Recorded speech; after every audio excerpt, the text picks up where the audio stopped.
찬송가 268장으로 찬송하시겠습니다. 268장 찬송입니다.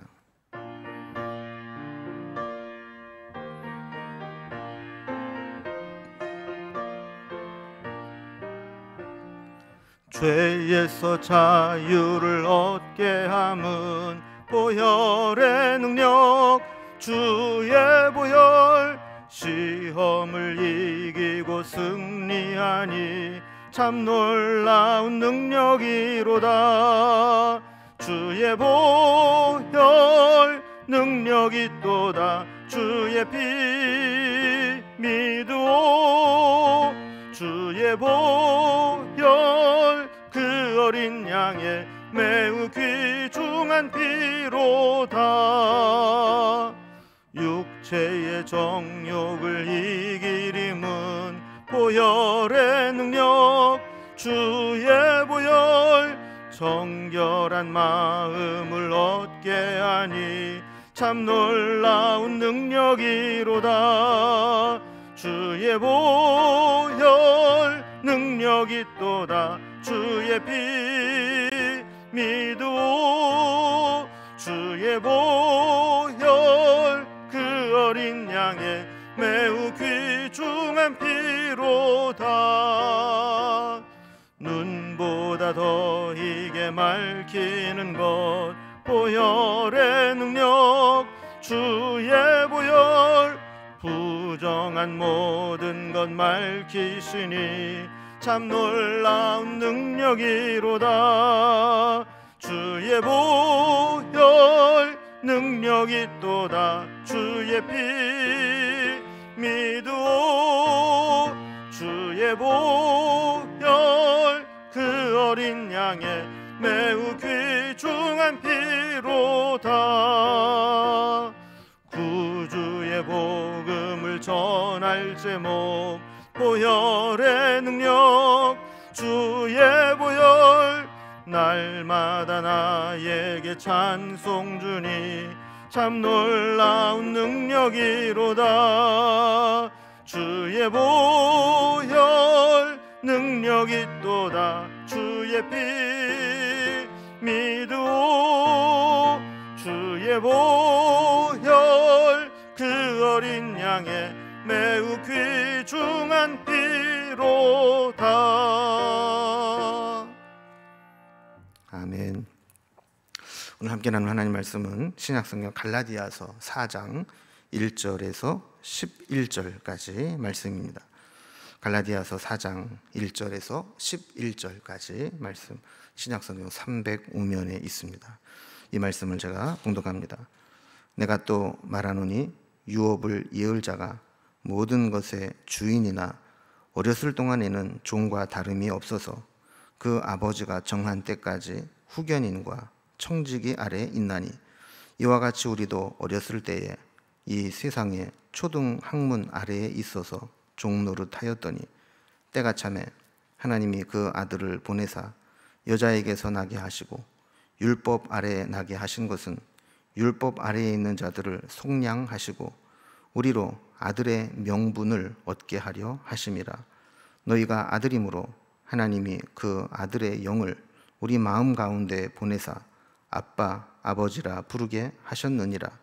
그러므로 내가 이후로는 종이 아니요 아들이니 아들이면 하나님으로 말미암아 유업을 받을 자니라. 그러나 너희가 그때에는 하나님을 알지 못하여 본질상 하나님이 아닌 자들에게 종노릇하였더니 이제는 너희가 하나님을 알 뿐 아니라 더욱이 하나님이 아신 바 되었거늘 어찌하여 다시 약하고 천박한 초등학문으로 돌아가서 다시 그들에게 종노릇하려 하느냐. 너희가 날과 달과 절기와 해를 삼가 지키니 내가 너희를 위하여 수고한 것이 헛될까 두려워하노라. 아멘. 율법과 믿음의 가장 중요한 차이는 하나님과 우리와의 관계가 주인과 종의 관계냐 아니면 아버지와 아들의 관계냐 하는 것으로 차이가 나타나게 됩니다.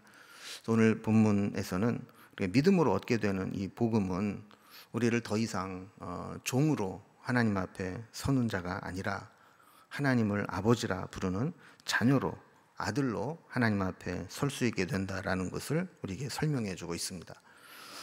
그러나 우리가 예수를 믿는다고 해서 뭐 금방 우리가 하나님의 자녀로 되는 것은 아니고 그때까지 기한이 필요했다라는 설명을 주시고 있죠. 그래서 먼저 오늘 본문의 내용을 살펴보면 우리가 후견인과 청지기 아래에 있을 때가 있었다라는 것을 이제 설명을 해 줍니다. 그리고 4절에서 7절까지는 예수님이 오신 이후에 우리에게 생겨난 변화가 어떤 것인지를 설명합니다.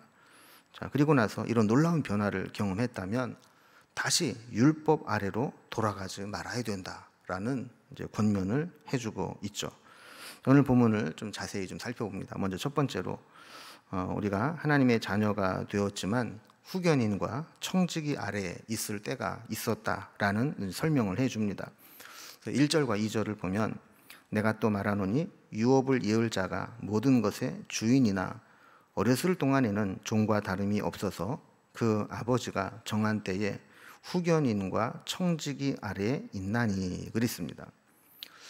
보통 이제 재산이 많은 이제 아버지 같은 경우는 유산 문제로 혼란을 겪지 않기 위해서 미리 유언장을 써놓고 재산을 이렇게 분배하는 경우가 있습니다. 그런데 만약에 그 재산을 유업으로 받아야 될 자녀가 나이가 어린 미성년자라면 곧바로 재산권을 행사하지 못하도록 하게 되죠. 왜냐하면 너무 어린 아이에게 재산을 다 넘겨주고 나면 이 아이는 이 재산을 관리를 못합니다. 얼마나 소중한 것인지도 모르고 관리를 못해서 탕진하기도 하고 또 주변에 있는 사람들이 어떻게든지 이 아이를 꼬드겨서 재산을 빼가기도 하고 이럴 수 있기 때문에 아버지는 유산으로 남겨주지만 안전장치를 하나 마련해 둡니다. 그게 뭐냐 하면 몇 살까지는 자기 힘으로 이 재산을 처분하거나 사용하지 못하도록 후견인과 청지기 아래에 이것을 묶어둔다라는 것이죠. 그래서 이 재산을 혹시 아버지가 죽더라도 법적으로 이 자녀가 이 재산을 함부로 처분하지 못하도록 후견인과 관리인을 두었다라는 겁니다. 그러니까 분명히 법적으로 보면 이 재산은 아들이 상속받은 아들의 재산이지만 이렇게 정해진 나이가 될 때까지는 후견인과 청지기의 지시를 받아야 되는 자기 마음대로 하지 못하는 종과 같은 상태에 놓여 있게 된다라는 겁니다.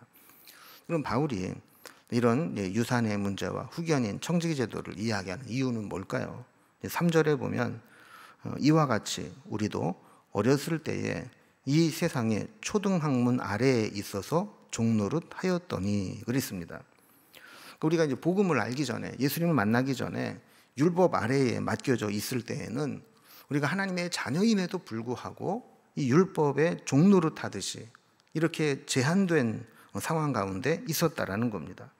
그래서 율법에서 벗어나면 큰일이 나는 것처럼 여겨지게 되고 율법 아래에서만 이제 있었다는 것이죠. 그러나 나이가 장성해서 이 성년이 되고 재산을 처리할 수 있는 그런 나이가 되면 후견인이나 청지기가 필요가 없어지듯이 우리가 예수님을 만나기 전에는 율법이 필요했고 율법의 테두리 속에 살았지만 예수님을 만나고 나면 더 이상 이 율법의 종노릇할 필요가 없어졌다라는 것을 이렇게 설명해 주는 것입니다. 자, 그러면 예수님이 오신 후에 우리에게는 어떤 변화가 생겨났는가 하는 것을 4절에서 7절까지 조금 더 자세하게 설명합니다. 먼저 하나님은 우리가 더 이상 율법에 종노릇하지 않아도 된다라는 말씀을 해 주십니다. 4절과 5절을 보면 때가 참에 하나님이 그 아들을 보내사 여자에게서 나게 하시고 율법 아래에 나게 하신 것은 율법 아래에 있는 자들을 속량하시고 우리로 아들의 명분을 얻게 하려 하심이라 그랬습니다. 여기 이제 때가 찼다라는 말은 하나님이 계획하신 시간이 다 되었다는 겁니다. 하나님은 우리를 구원하실 때 막 즉흥적으로 아무렇게나 막 하시는 것이 아니라 정확하게 하나님이 때를 따라서 우리를 구원하시기 위한 계획들을 준비하시고 시행하셨다라는 것입니다. 그때는 율법의 종노릇에 진저리가 난 하신 후입니다. 그러니까 율법을 가지고 씨름을 하고 율법에 매여 살고 율법에 종노릇하면서 그러면서도 율법을 통해 구원받을 수 없다라고 하는 것을 철저하게 경험하게 되고, 율법을 통한 실패를 인정하고 난 후에 이제 하나님이 개입하셨다라는 거예요. 하나님이 저들을 율법을 통해 구원하지 못하는 것을 구원받게 하실 하나님의 방법은 아들을 보내셨다라는 겁니다. 그런데 그 아들을 보내실 때 어떻게 보내셨느냐? 여자의 몸에서 나게 하시고 율법 아래에서 나게 하셔서 율법 아래에 있는 자들을 속량하시고 우리를 하나님의 아들의 명분을 얻게 해 주셨다라고 말씀합니다. 여러분, 아들이 되었다라고 하는 것은 6절에서 조금 더 자세하게 구체적으로 설명을 하는데, 6절입니다. 너희가 아들임으로 하나님이 그 아들의 영을 우리 마음 가운데 보내사 아빠 아버지라 부르게 하셨느니라 그랬습니다. 여러분, 여기에서 아빠 아버지라는 이 표현이 중요합니다. 아빠라는 표현은 이제 친자식이 아빠를 아주 친근하게 부르는 호칭입니다. 우리가 하나님을 아버지라고 부르는 것이 지금은 당연하게 느낄지 모르지만, 구약의 율법 가운데 있는 자들은 하나님을 감히 아버지라고 부르지 못했습니다. 여러분, 특별히 종살이를 하는 자녀가, 종살이를 하던 자가 주인을 아빠라고 부를 수 있게 된다면 이건 꿈에도 상상할 수 없는 일이죠. 여러분, 특별히 이 호칭에 있어서 똑같은 아빠를 부를 때도 아빠도 있고 아버지도 있고 아버님도 있고, 그런데 이 뒤로 갈수록 호칭이 복잡해지고 거리감이 느껴지지 않습니까? 그런데 하나님과의 관계에서 하나님이 우리에게 아들의 영을 주시게 될 때 우리를 하나님의 자녀로 삼아주신 것도 감사한 일인데, 하나님이 그 자녀를 어디까지 친밀하게 여겨주시느냐 하면 우리가 하나님을 아빠라고 부를 정도로 가깝게 친밀하게 여겨주신다는 거예요. 그러니까 친아들이 아빠라고 부르면서 추후에 의심도 없이 저분은 내 아빠야, 나에게 가장 좋은 것을 주시고 나를 낳아주시고 나의 가장 소중한 분이야, 이렇게 대할 수 있는 호칭이 아빠 아니겠어요? 하나님은 우리에게 이제는 더 이상 종이 아니요 아들로 살아가라 하시면서, 그것도 그냥 법적으로만 아버지가 아니라 가장 친밀하게 우리를 받아주시는 아빠 아버지라 부를 수 있게 하셨다는 거예요. 여러분, 종과 아들은 여러 가지에서 차이가 납니다. 근데 가장 큰 차이는 7절에 있는 것과 같이 아버지의 유업을 받느냐 받지 못하느냐 하는 것이죠. 일은 종이 더 열심히 할까요? 아들이 더 열심히 할까요? 수고하고 일하는 것은 종이 훨씬 더 열심히 하죠. 힘들게 합니다. 그러나 결정적으로 그 주인의 재산을 종에게 상속하지는 않습니다. 그 재산은 자녀에게 상속해 주는 것이죠. 7절에 보면 그러므로 네가 이 후로는 종이 아니요 아들이니 아들이면 하나님으로 말미암아 유업을 받을 자니라 그랬습니다. 하나님께서 우리를 아들의 영을 주셔서 하나님을 아빠, 아버지라고 부르게 하신 것도 감사한데, 하나님의 모든 좋은 것들을 우리에게 유업으로 주셔서 하나님 아버지의 것을 유업으로 받게 하셨다 하는 겁니다. 여러분, 아직은 종업원처럼 월급 받고 머슴처럼 겨우 먹을 것만 얻어먹고 지내도 아들은 불평하지 않습니다. 왜냐하면 아버지 거 열심히 키워놓고 아버지 거 열심히 만들어 놓으면 나중에 그게 다 내게 된다라는 것을 알기 때문이죠. 지금 당장 내 손에 쥐어지는 게 없어도 때가 되면 그 아버지가 다 나한테 주실 것이다 라는 것을 믿기 때문에 불평할 것도 없고 눈치 볼 것도 없는 것이 자녀입니다. 여러분, 우리가 하나님의 자녀가 된다라고 하는 것은 얼마나 귀하고 감사한 일인지 모릅니다. 하나님의 전능하심, 하나님의 모든 좋은 것들을 하나님은 우리에게 주시기 때문입니다. 자, 그렇다면 우리가 율법 아래 종살이 하다가 하나님의 자녀로 부름받아 하나님의 자녀가 되었다면 다시 종으로 돌아갈 수 있느냐 하는 거예요. 8절에서 11절까지는 다시는 율법으로 돌아가지 말라라고 이야기를 합니다. 바울은 갈라디아 교인들에게 예수 믿기 이전의 모습을 상기시킵니다. 그래서 8절에 보면 너희가 그때에는 이렇게 시작을 하면서 이 그때에는 하나님을 알지 못하고 본질상 하나님이 아닌 자들에게 종노릇했다. 그래서 그 이전의 모습을 설명하고 9절에 보면 이제는 너희가 하나님을 알 뿐 아니라 더욱이 하나님의 아신 바 되었거늘. 그래서 이 복음으로 변화되고 예수님을 믿음으로 말미암아 우리가 그 이전과 이후가 어떻게 달라졌는가를 비교해서 설명하죠. 여러분, 전에는 하나님을 알지 못하여 본질상 하나님이 아닌 자들에게 종노릇했다 그래요. 옛날에는 우리가 종이었다는 거예요. 그런데 아들이 되었습니다. 이제 겨우 종의 멍에를 벗어버리고 하나님의 자녀가 되었는데 다시 종으로 돌아가는 것이 말이 됩니까? 이제는 달라져야 된다는 거예요. 그래서 9절에 보면 이제는 너희가 하나님을 알 뿐 아니라 더욱이 하나님이 아신 바 되었거늘 어찌하여 다시 약하고 천박한 초등학문으로 돌아가서 다시 그들에게 종노릇하려 하느냐 그랬어요. 율법은 정죄하고 협박하고 불안에 떨게 만들긴 하지만 그를 구원하는 능력은 없습니다. 율법은 우리를 자유하게 할 수도 없습니다. 율법은 우리에게 율법을 지키지 못한다라고 하는 절망만 하게 만듭니다. 아무리 율법 조항들을 아름답게 치장하고 꾸며놓아도 그것은 아무런 능력이 없습니다. 그런데 구원의 은혜를 경험한 자들이 다시 그 율법으로 돌아가려고 하는 것을 보면서 사도 바울은 너무 안타까운 겁니다. 그래서 10절에 있는 것처럼 너희가 날과 달과 절기와 해를 삼가 지키니 그랬어요. 그럼 여기에 날과 달과 절기와 해를 지킨다라고 하는 것은 다시 율법에 매여서 살아간다는 거예요. 이런 것들은 안식일, 월삭, 유월절, 오순절, 장막절 이런 절기들, 또 안식년, 희년, 율법이 정해놓은 그런 절기들을 말하는 겁니다. 하나님께서 우리에게 이러한 이제 날들, 절기들, 해 이런 것들을 이제 주신 이유는 다 이유가 있는 겁니다. 의미가 있는 겁니다.